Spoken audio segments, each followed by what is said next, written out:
Obama, quote, he bragged about, quote, making the largest annual spending cut in our history. Harry Reid, again, calling them historic. Here's what's so effed up about this. This is from ABC's This Week.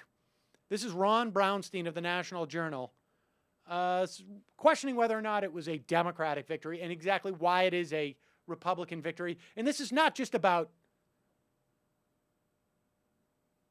a baseball game here. This is not just about it's a victory because one team won or another.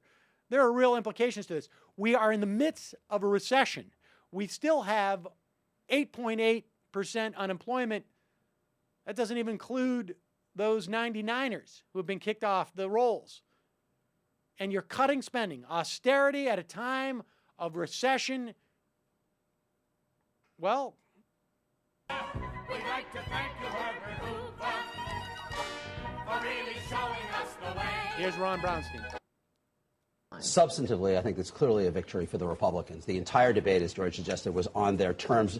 The Democrats, the president, essentially accepted an argument that austerity was acceptable at a time when unemployment is still 8.8%. That is a big win. The other big thing, I think, substantively, is that Republicans come out of this more united, Mike Pence notwithstanding, and I think Democrats come out more divided. I think that by and large the feeling in the Republican caucus is that John Boehner was able to get a pretty good deal for them while holding them together and avoiding going off the cliff the way they did in '95 by shutting down the government, whereas the Democrats are a little more uncertain about where President Obama will draw a line, when he will be with him, and when he won't. Politically, it's a little bit of a different story. I think all incumbents benefit from accomplishment in divided government, so the president is on firmer ground there. But substantively, I think this was a very strong outcome for the Republicans.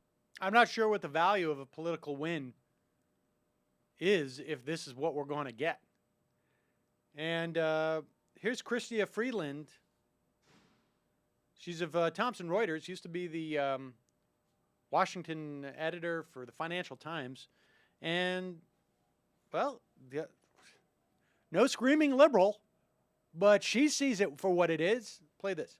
What I think was missing, Donna, and, I'd love to hear you expand on this, is Democrats actually arguing that the recovery is incredibly fragile, unemployment is high, and it's not about, Pluff was saying to you, Christiane, that it's actually a question of, well, if you make cuts in the right way, then that's okay. There is an argument to be made, and if anyone makes it, it should be the Democrats, that says, don't make cuts right now. Yes, the budget is a problem, but it's a medium-term problem, and right now, when the economy is on the ropes, let's remember you have oil prices skyrocketing because of the Middle East. You have Japan. Right now is a time when actually we should still be talking about government spending. They've conceded an important predicate, going forward into this next debate.